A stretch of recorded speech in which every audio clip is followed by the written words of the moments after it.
यम्बो TV entertainment.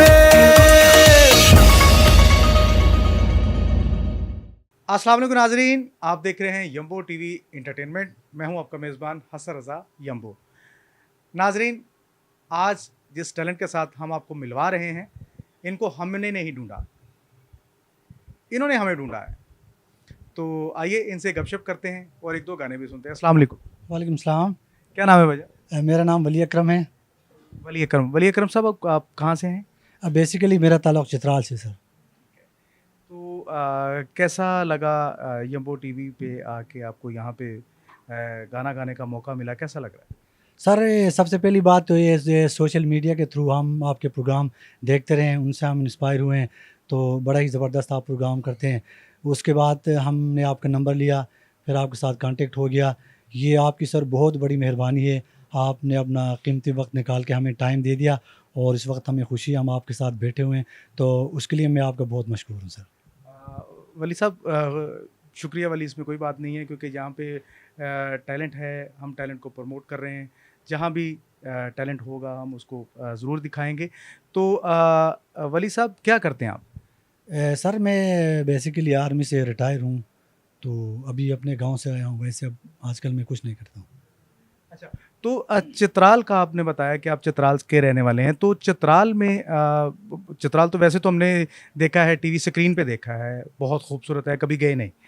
तो चित्राल की सबसे जो स्पेशल चीज़ है वो क्या है? चित्राल में सर फ्रूट सारा होता है, सेब होता है, आड़ू होते हैं, उसके बाद ये खुबानी, शहतूत, मतलब ये सारी चीज़ें होती हैं। उसके बाद अखरोट, वो आप उसको आप खुश्क फ्रूट भी कह सकते हैं। तो ये सारी चीज़ें होती हैं। उधर का पानी जो है ना वो मीठा है। तो सर ये चीज़ें।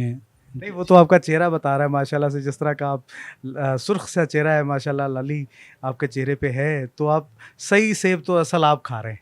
हाँ बिल्कुल ऐसे ही है सर। जो असल चीज़ है, जो रियल चीज़ है, वो हमें वहाँ पे फ्रेश मिलती है। वो दरख्त से उतार के हम खाते हैं, इसमें तो कोई शक नहीं। आप बजा फरमा रहे हैं, ठीक कह रहे हैं सर। हमें तो यहाँ पे जितना भी फ्रूट खाने को मिलता है वो सारा स्टोर हुआ होता है, वो पता नहीं कहाँ से आ रहा है, कहाँ बन रहा है, हमें तो ये भी नहीं पता। तो आपके पास तो ये सारी चीज़ें कुदरती आप खुद लगाते हैं, वहाँ से फ्रेश तोड़ के खाते हैं।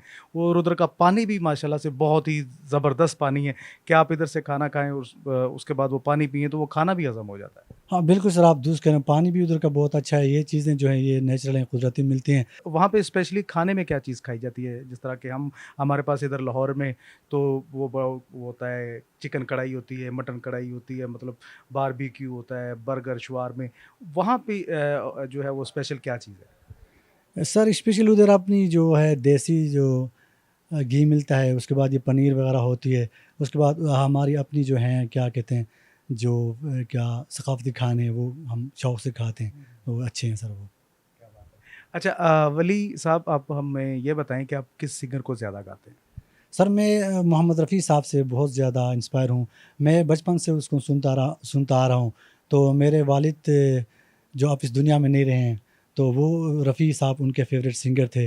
तो रफ़ी साहब को मेरे वालिद साहब बहुत ज़्यादा सुनते थे। असल में मेरे वालिद साहब कराची में रहे थे, तो मुहाजिर लोगों के साथ उसने बहुत ज़्यादा वक़्त गुज़ारा था। बहुत प्यारी उर्दू बोलते थे और रफ़ी साहब मेरे वालिद के फ़ेवरेट सिंगर थे। मुझे याद है उस ज़माने में हम रेडियो में कोई फ़रमाइशी फ़िल्मी गीतों का जो प्रोग्राम होता था, वो हमने कभी मिस नहीं किया। और जहाँ तक मुझे एग्ज़ैक्ट टाइम याद नहीं है, मैं मेरे ख़्याल में कोई 7वीं 8वीं क्लास में होऊँगा। उस वक़्त से मैं रफ़ी साहब को बचपन से सुनता आ रहा हूँ। मैंने सबको सुना है, मुकेश को, तलत महमूद को, महेंद्र कपूर को, लेकिन रफ़ी साहब का जो है ना वो मक़ाम जो है वो बहुत ऊपर है। वो सबके फ़ेवरेट हैं। वो इस तरह की पर्सनैलिटी हैं कि उसके बाद कोई रफ़ी पैदा नहीं हुआ। मोहम्मद रफ़ी साहब एक ही हुए हैं दुनिया में। तो आप मुझे ये बताएँ कि आप उनका कौन-सा गाना सुना रहे हैं? ये देखो गीतों के साथ हमारी दिलचस्पी है, तो मतलब ये एक एंटरटेनमेंट का ज़रिया भी है।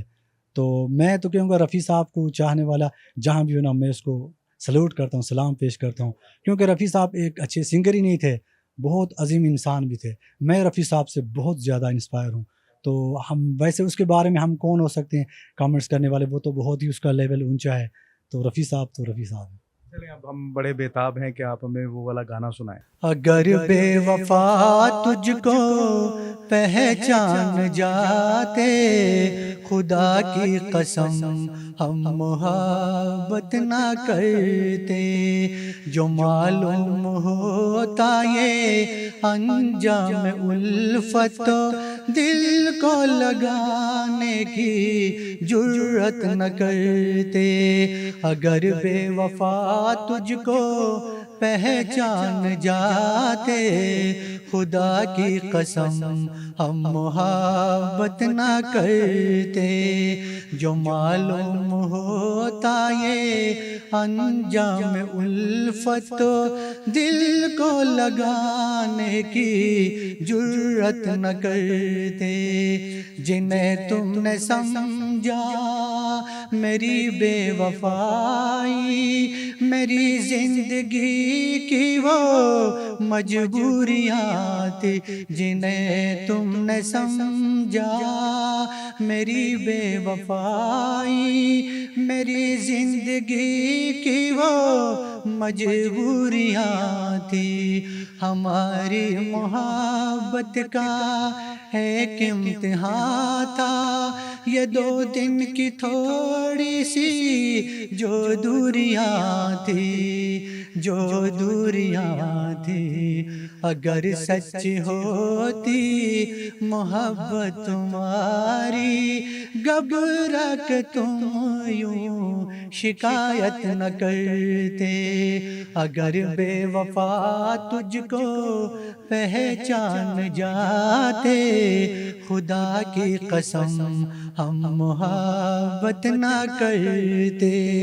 जो मालूम होता ये अंजाम उल्फत, दिल को लगाने की जुर्रत न करते। वली भाई आपने माशाल्लाह मोहम्मद रफ़ी साहब के गाने तो सुनाए। अब हमारी एक आपसे फ़रमाइश है कि आप अपनी ज़ुबान में, पुश्तो में या चतराली में, कोई अपनी ज़ुबान में भी हमें एक जो है वो 1-2 लाइनें सुनाएँ। हाँ जी, क्यों नहीं, लेकिन मुझे सर मुकम्मल गाना तो याद नहीं होगा, लेकिन आप कहा तो 1-2 बोल आपको सुना लेते हैं। सिर्फ़ 2 लाइनें हमारी फ़रमाइश है कि हमने कभी सही, क्यों नहीं सुना सर। नहीं है ना, ज़रूर, तो ज़रूर, हमारा क्यों नहीं। इश्तियाक है कि हम आपसे वो सही। 1-2 लाइनें तो सुनें। मैं वैसे भी पुराने गीत गाता हूँ रफ़ी साहब के ना, क्लासिकल, ये भी एक बहुत चतराली ज़बान का बहुत पुराना गीत है। तो मैं 1-2 बोल आपको सुना लेता हूँ, आप मुलाहिज़ा जी, कीजिएगा। ज़रूर। हिलोली दुनिया हलो, हाय हाय मवतनो रोयान, खोशोतेन गिलनो बोयने। हिलोली दुनिया हलो, हाय हाय मवतनो रोयान, खोशोतेन गिलनो बोयने। हाय हाय मदिश जमाना ए क्या खुशान नवातासुम, हाज़ल बावाम सुरार हिलनु बोयने। आवा सलामो हतम गुल गबुरी निसेन बेरिए, आवाता निस्को गादेरी। क्या बात है वली साहब। अच्छा वली साहब आपने बताया कि आप पाकिस्तान आर्मी से रिटायर्ड हैं, शादीशुदा हैं माशाल्लाह से आप? हाँ जी, अल्हम्दुलिल्लाह शादीशुदा हूँ। मेरे 4 बेटियाँ, 1 बेटा है।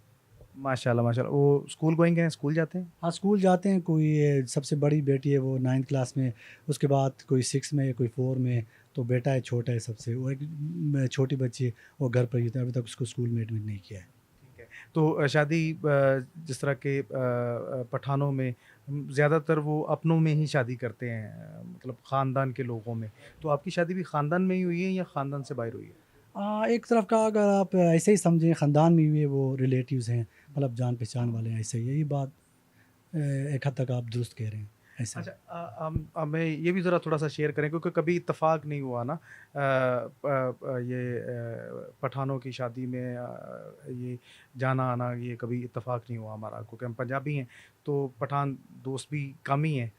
तो कैसी होती है वहाँ के चित्राल में शादी कैसी होती है? कैसे इवेंट होते हैं वहाँ पे? सर देखो, चित्राल जो है ना, हमारा अपना एक कल्चर है, अपना एक मकाम है, तो एक ज़बरदस्त सिस्टम है शादी का। वो तकरीबन मतलब वही जो आम हमारे जो पाकिस्तान में होता है, तो उसी हिसाब से मतलब सारा कुछ वही है। तो मंगनी तो शादी ब्याह या वलीमा, इसमें तकरीबन सेम ही है। उसमें मुझे तो कोई नहीं लगता है कोई ज़्यादा डिफरेंस हो। तो अब वली साहब अब कौन सा गाना गाना सुनाने जा रहे हैं आप? इस बड़ी दुनिया में कोई भी हमारा ना हुआ, ये बहुत ही प्यारा गीत है रफ़ी साहब। बहुत प्यारा गीत है, सुनाइए प्लीज़। इस बड़ी दुनिया में कोई भी हमारा ना हुआ, इस बड़ी दुनिया में कोई भी हमारा ना हुआ, गैर तो गैर थे अपनों का सहारा ना हुआ, इस बड़ी दुनिया में लोग रो रो के भी इस दुनिया में जी लेते हैं, लोग रो रो के भी इस दुनिया में जी लेते हैं, एक हम हैं के हंसे भी तो गुजारा ना हुआ, इस बड़ी दुनिया में कोई भी हमारा ना हुआ, गैर तो गैर थे अपनों का सहारा ना हुआ, इस बड़ी दुनिया में आसमां कितने सितारे हैं तेरी महफिल में, आसमां कितने सितारे हैं तेरी महफिल में, अपनी तकदीर का कोई भी सितारा ना हुआ, इस बड़ी दुनिया में कोई भी हमारा ना हुआ, गैर तो गैर थे अपनों का सहारा ना हुआ, इस बड़ी दुनिया में। क्या बात है, क्या बात है। वली भाई की ये परफॉर्मेंस, गाने आप लोगों को कैसे लगे कमेंट्स करके ज़रूर बताइएगा। चैनल को सब्सक्राइब ज़रूर कीजिएगा। मिलते हैं एक नए टैलेंट के साथ, तब तक के लिए अल्लाह हाफ़िज़।